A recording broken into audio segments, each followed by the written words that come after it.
আপনি আমার সম্পদ সব নিয়ে নেন, অসুবিধা নাই। আমার গায়ের পোশাকখানা আপনি নিয়ে নেন, কোনো অসুবিধা নাই। চাচা, দয়া করে মেহেরবানি করে আমার পণ্যের লুঙ্গিটা আপনি নেন না গো চাচা। আমি 17-18 বছরের যুবক, মানুষের কাছে মুখ দেখাইতে পারবো না, মানুষ আমাদের কিনে হাসাহাসি করবে। চাচা ডাকতে বলে, ভাতিজা, তুই যার উপর ঈমান এনেছিস, তোরে বলতেছি তুই ওই ঈমান থেকে আব্দুল্লাহর বেটা মুহাম্মদকে ভুলে যা, তোর সব কিছু আমি আবার ফিরাইয়া দেব। জোরে কান্না, নাউযুবিল্লাহ। সব কিছু দিয়ে দেব, শুধুমাত্র আব্দুল্লাহর বেটা মুহাম্মদকে তুই ভুলে যা, আমি তোরে সব কিছু আবার ফিরাইয়া দেব। এইবার ভাতিজা বলতেছে, চাচা গো, আমার জীবন দিতে আমি রাজি। আমি এই দেশের সম্মান চাই না, আমি এখানকার সম্মান চাই না, আমি আখিরাতের সম্মান এবং ইজ্জত চাই। জোরে কান্না মারহাবা। দুনিয়ার ইজ্জত আমার দরকার নাই, এই পৃথিবীর জমিনের ইজ্জত আমার দরকার নাই। আজকে আমার দরকার হলো হাসরের ময়দান, যেদিন কিয়ামত হয়ে যাবে, ওই দিন হলো আমার ইজ্জতের দরকার। জোরে কান্না মারহাবা। এইবার ভাতিজা পণ্যের লুঙ্গি কানা খুলে চাচার দিকে একটা ছুঁড়ে মারলেন। বললেন, চাচা, আজ থেকে আপনার ধর্ম ত্যাগ করলাম, আপনার ধর্মের জীবনে আর কোনোদিন আমি ফিরে আসবো না। এখনই আমি রওনা হয়ে যাব মক্কা ছেড়ে মদিনায়, এখানে আমার রাহমাতুল লিল আলামিন রয়েছেন। জোরে কান্না মারহাবা। ভাতিজা রওনা হয়ে গেল। যাইতে যাইতে যাইতে যাইতে মায়ের দরবারে ডাক দিয়ে বলেন, মা গো মা। এইবার মা জননী ভিতর থেকে বাড়ি আসলো, কে ডাকে? এইবার এসে দেখতেছে তার সন্তান উলঙ্গ অবস্থায় দাঁড়িয়ে আছে। চোখটা এইভাবে বন্ধ করিয়া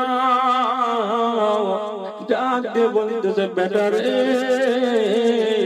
তোর কেন এই অবস্থা, কি হয়েছে, কারণটা কি? এইবার ভাতিজা ডাকতে বলতেছে, মা গো মা, আব্দুল্লাহর বেটা মুহাম্মাদের হাতে হাত রেখে কালেমা পড়ে মুসলমান হওয়ার কারণে আমার সম্পত্তি থেকে বঞ্চিত করেছে। শুধু তাই করে না, আমার জামাটা খুলে নিয়েছে, আমার লুঙ্গিটা পর্যন্ত সে খুলে নিয়েছে। এইবার মা ডাকতে বলে, বেটারে, আমি কি করতে পারি? দয়া করে মেহেরবানি করে ঘরের মধ্যে যদি কিছু থাকে তুমি আমারে দিয়ে দাও। এইবার মা জননী ভিতরে গেলেন, একটা চাদরখানা এবার প্রত্যেক দিকে ছুঁড়ে মারলেন। আব্দুল উদ্দার দিকে যখন ছুঁড়ে মারলেন, আব্দুল উদ্দার ওই কাপড়ের খানা দুইটা খন্ড করলেন, একটা খন্ড গায়ের মধ্যে দিলেন, একটা খন্ড কোন রকম ইজ্জতটা থাকলেন। ডাক দিয়ে বলতেছে, মা গো মা, আমি চললাম সোনার মদিনায়, দয়ার নবী রাহমাতুল লিল আলামিনের দরবারে। জোরে কান মারহাবা। ফাতেমা ডাকতে বলে, বেটা রে, তুই কেন আব্দুল্লাহর বেটা মুহাম্মদের হাত থেকে কালেমা পড়ে মুসলমান হইলি? আজকে যদি তুই মুসলমান না হইতি, তোরে আমি ভালোবাসতাম, তোরে আমি মহব্বত করতাম, তোর সম্পত্তি আমি তোরে ফিরাই দিতাম। আব্দুল্লাহ ডাকতে বলতেছে, মা, আমি মা ছাড়তে রাজি আছি, সম্পদ ছাড়তে রাজি আছি, সব ছাড়তে রাজি আছি, আবার দয়ার নবীজির মহব্বত আমি ছাড়তে রাজি নাই। তোরে দরবান্না মারহাবা। দয়ার নবী রাহমাতুল লিল আলামিন ডাকতে বলতেছেন, আন আনাস রাদিয়াল্লাহু তাআলা আনহু قال قال رسول الله صلى الله عليه وسلم لا يؤمن احدكم حتى اكون حتى اليه بوالده وولده والناس اجمعين। الله اكبر। দয়ার নবী রাহমাতুল লিল আলামিন বলেছেন, যত সময় পর্যন্ত তোমার জীবনের চাইতে, তোমার সম্পত্তির চাইতে, তোমার ধন দৌলতের চাইতে, তোমার টাকা পয়সার চাইতে, এমনকি তোমার বিবি বাল বাচ্চা সন্তান সন্ততির চাইতে আমি নবীরে বেশি না ভালোবাসবা, ততদিন পর্যন্ত ঈমানদার হওয়া যাবে না। ধরে কান্না মারহাবা। আপনার লজ্জা ডাকতে বলতেছে মা গো মা,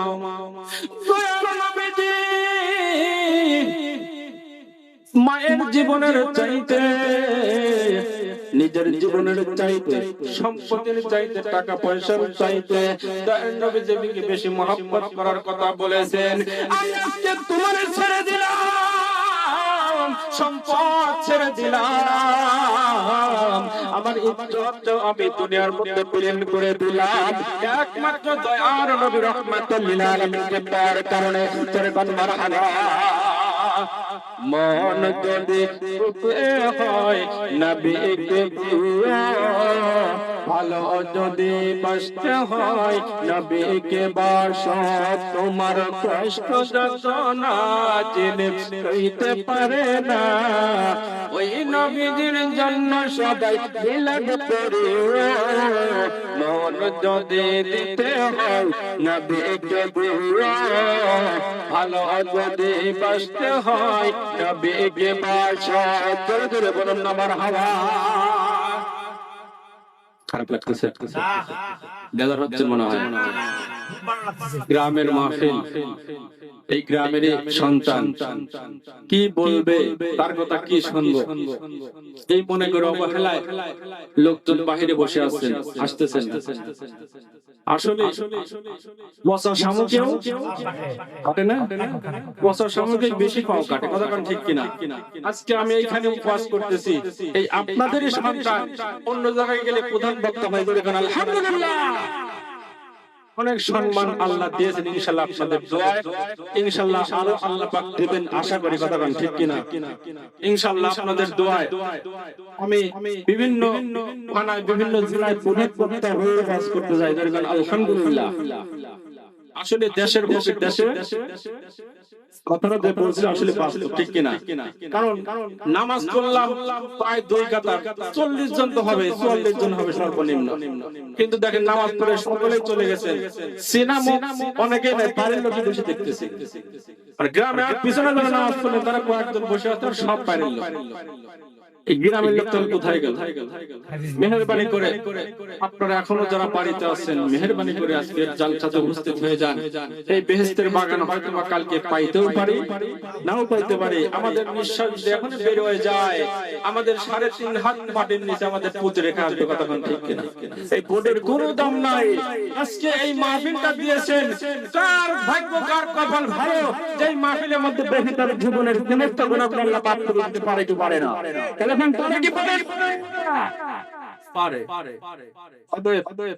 আপনারা মন খারাপ না করে মেহেরবানি করে মাহফিলের মধ্যে চলে আসেন। আল্লাহুম্মা সাল্লি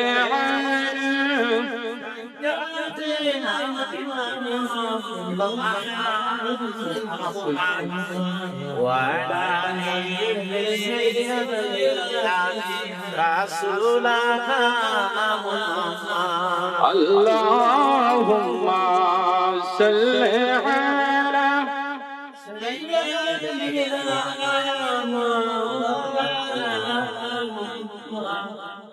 wa ala ali sayyidina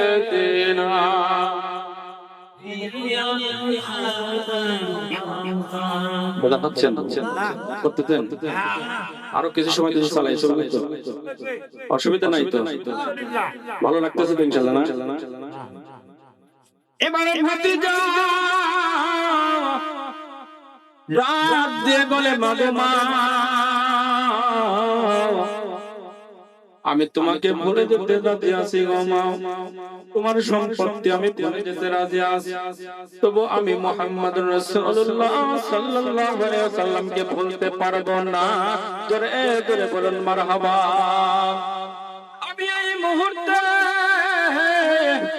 বিদায় নিয়ে চলে যাই, মক্কা ছেড়ে মদিনার বুকে আমি রাহমাতাল লিল আলামিনের কাছে চলে গেলাম। জোরে কান মারহাবা। এইবার দিনের পর দিন, রাতের পর রাত, খাওয়া নাই, লাওয়া নাই, ঘুম নাই, কিছু নাই। আরে বাজান, এখন তো মক্কা থেকে মদিনায় ভিআইপি যাতায়াতের ব্যবস্থা হয়েছে, সুন্দর গাড়ি হয়েছে, আর হেঁটে যাওয়া লাগে না, কষ্ট করা লাগে না। কিন্তু আজ থেকে 1400 বছর আগেকার কথা একবার ভাবেন। পাহাড়ের পর পাহাড়, বালির পর বালি, জঙ্গলের পর জঙ্গল পাড়ি দিয়ে যখন আব্দুল উজ্জা মদিনার বুকে রওনা হয়েছে, মতো খাওয়া নাই, মতো নাওয়া নাই, ঠিক মতো ঘুম নাই, একমাত্র কেবলমাত্র তার নবীর মুহাব্বত, জোরে কান্না মারহাবা। যার নবীর মুহাব্বত ছাড়া, ভালোবাসা ছাড়া কোনো উপায় নাই। এইবার আব্দুল উজ্জা গিয়ে দেখতেছেন মদিনায় যখন পৌঁছে যায়, দেখতেছেন দয়াল নবী রাহমাতুল লিল আলামিন মদিনার নববীতে মসজিদে নববীর মধ্যে বসে সাহাবীদেরকে নিওয়াজ করতেছেন। এবার আব্দুল উজ্জা গিয়ে দরজার সামনে যখন দাঁড়িয়ে গেলেন, নবীজি রাহমাতুল লিল আলামিন সাহাবীদেরকে নসিহত করতেছেন, ওয়াজ করতেছেন। এইবার আব্দুল উজ্জার দিকে নজর পড়ে নাই, যখন একটু পরে আব্দুল উজ্জার দিকে নজর পড়ল, দয়ার নবীজি রাহমাতুল লিল আলামিন তিনি গরিব দুঃখীকে অনেক ভালোবেসেছেন, অনেক মহব্বত করেছেন। তাকায় দেখে একটা যুবক দাঁড়িয়ে আছে, শীর্ণ শীর্ণ, গায়ে তেমন পোশাক নাই, একটা পিঠের সঙ্গে লেগে গেছে। ডাক দিয়ে বলে, যুবক, আমার নবী বসা থেকে একটু দাঁড়িয়ে গেলেন। আর ডাক দিয়ে বলে, যুবক, তুমি কে?